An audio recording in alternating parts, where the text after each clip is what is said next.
والصلاة والسلام على سيدنا محمد وآله الطيبين الطاهرين. اللهم صل على محمد وآل Muhammad. Respected brothers and sisters, Assalamu alaikum wa rahmatullahi wa barakatuh. May Allah subhanahu wa ta'ala accept your deeds, your a'mal, your fasting in this blessed and holy month of Ramadan. One of the challenges of fasting in the summer months, if you live in northern latitudes, is very long summer days.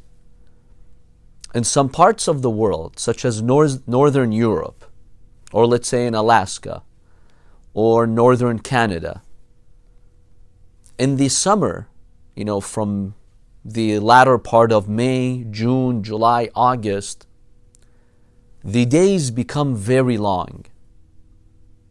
Sometimes the days may be 22 hours long, meaning the fasting hours. From Fajr until Maghrib, it could be 22 hours.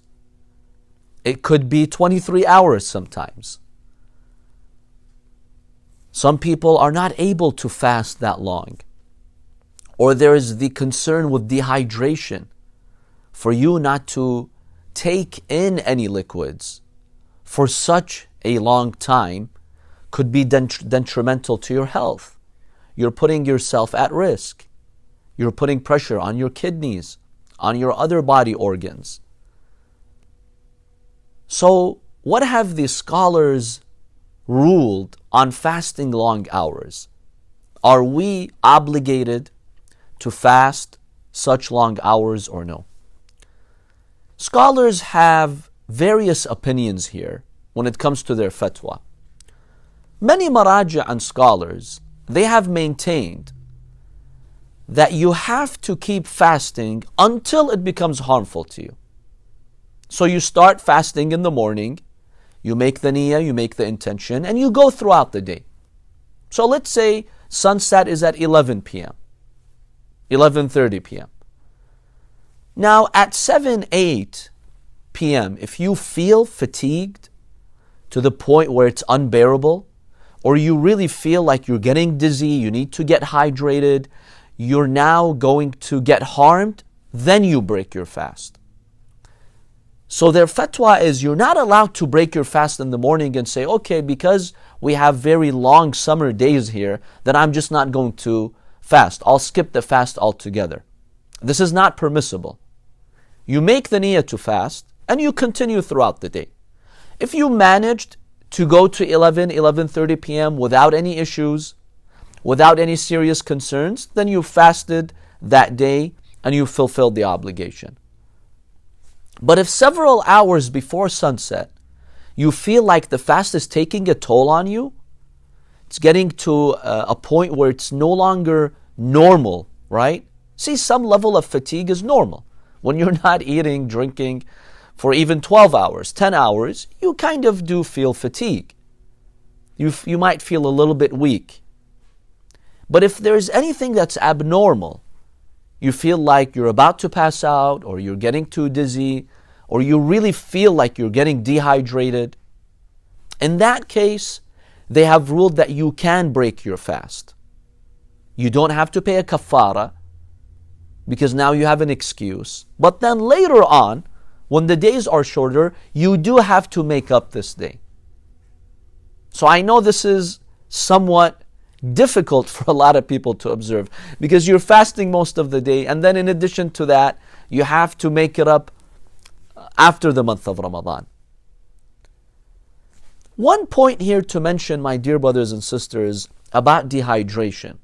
There are some people who think that if you fast, even if it's 6 hours, 10 hours, 12 hours, you will harm your body because your body needs to stay hydrated all the time.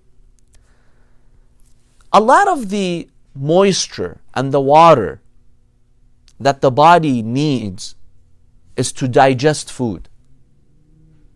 Your digestive system needs a lot of water, especially to eliminate the toxins from the food.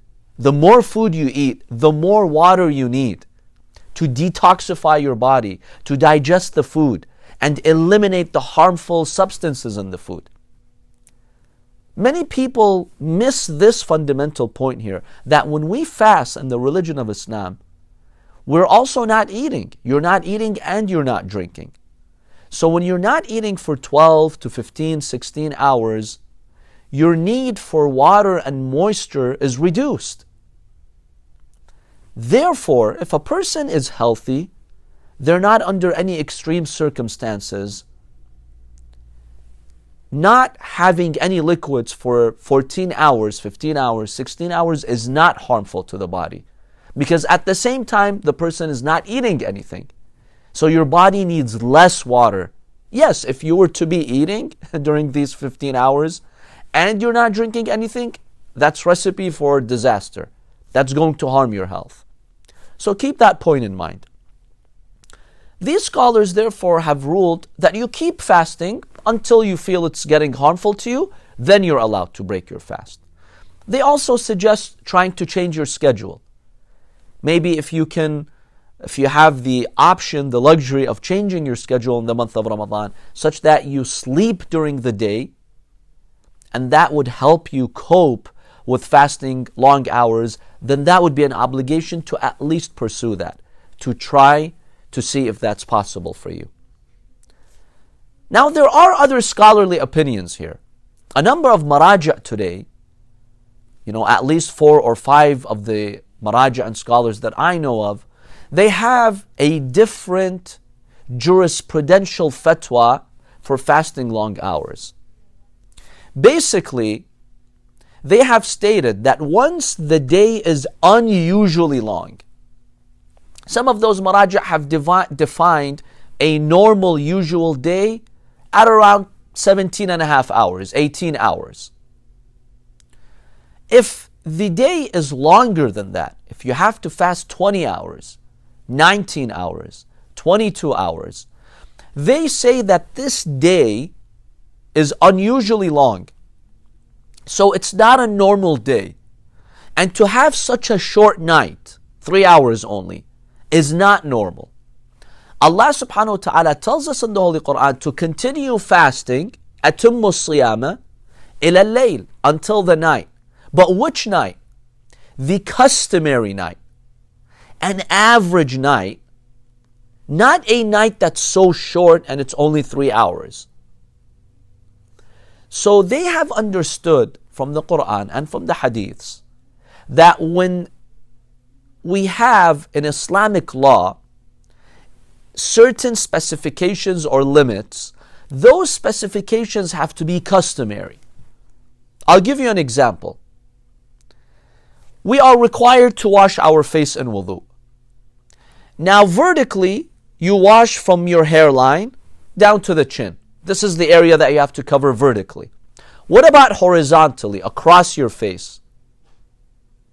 So the Imam ﷺ states, you have to wash that area between your thumb and your middle finger. So if you were to put your thumb and middle finger, how much would it take from your face? You have to wash that area. Anything beyond that, like all the way to your sideburns or ears, you don't have to wash that. So the Imam ﷺ makes this very clear in the hadith. Okay, which type of hand are we talking about? A very long hand? If you have very long fingers, maybe you can even reach your ear. If you have very short fingers, maybe you're just covering half of your face. Scholars have said the size of the hand should be average, that which is customary. So if one person seems to have a very, very big hand, abnormally big hand, such that it stretches all the way across your face to your ears, you don't have to cover that in wudu, because now this is not customary. Or if a person has excessively small hands, such that when they do that, they're only covering half of their face, they still need to wash more, up to the point where it's average. So they have stated that we take this principle and we apply it to fasting long days as well. If the day is unusually long, then we defer to a customary day. An average day, let's say, is 14 hours. You go by that. Choose a city that has an average day, normal day, customary day, and then you can break your fast according to the length of that day. So let's say you choose a city that has a 15-hour day. At 7 p.m., you can break your fast. The sun still is up. The sun is going to set in 4 hours at 11 p.m. But because you have an abnormally long day, you can defer to another city that has a customary day, that has a normal day, and you can break your fast according to the length of that day. This is their fatwa. This is their ruling. So those people in the summer months who live in these areas in northern latitudes that experience extremely long days, this is one fiqhi solution, one perspective that they have given to their followers. By the way, one of these scholars has an interesting jurisprudential take on this. And this is very interesting when examining this verse in the Holy Quran. So the Quran says, continue fasting till night. Now some people might come and say, well, when the sun's up, that's not night. On what basis are you breaking your fast? Allah clearly in the Quran says, continue fasting until layl, night. At 7 p.m., the sun is still high up in the horizon in those areas. It's going to set 4 or 5 hours later. So how do you break your fast? Is this not a flagrant, direct violation of the Holy Quran? So one scholar has an interesting answer here. He says, in those areas, at 9 p.m., they do call it night. So if you go to Alaska in the summer, the sun sets, let's say, at 11:45 p.m. At 9 p.m., the sun still's up, it's still bright outside. You see people getting ready to sleep. They even say good night to each other. They treat 9 p.m. as if it's night. They go to bed, they put their kids to sleep. They even pull down the curtains and to block the light. So in those societies, 9 p.m. is night. The sun is still up, but people treat it like it's night. They even say good night to each other, right? Even though the sun's up, they still say good night. So that means in those areas and in those societies, their understanding of what a day is, what night is different than the actual sun.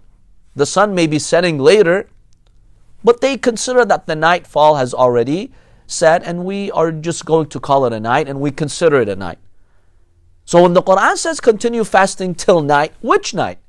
That night which is normal in that given society. And in those northern places, they do consider it night even before the sun sets. So that's one other jurisprudential suggestion that some scholars have had. In any case, my dear brothers and sisters, you follow your marja in this ruling. If your marja states that you have to continue fasting until actual sunset, then you have to do so. Try changing your schedule to see if you can cope with that. But if you really cannot cope with that, you feel this is going to really harm you, you feel you're about to pass out, or you feel, or your doctor tells you that based on, your health status, you will get dehydrated to an unhealthy point, then you can break your fast and you make it up after the month of Ramadan and you don't have to pay any kafara. And if you follow one of those other maraja who say that you can break your fast earlier, basically you can defer to the timing of another city. So you live in Alaska, but you can go by another city, by Denver, Chicago, Los Angeles, Mecca, Karbala, Najaf, any other city in the world that has a normal, customary night, as they call it. You can defer to their timing, meaning you go by their length of day. So if their length of day is 15 hours, you fast 15 hours. At 7 p.m., you break your fast because you've already fasted 15 hours. May Allah subhanahu wa ta'ala bless you all, keep you strong in this month of Ramadan, and may Allah reward you for your fasting. Wassalamu alaikum wa rahmatullahi wa barakatuh.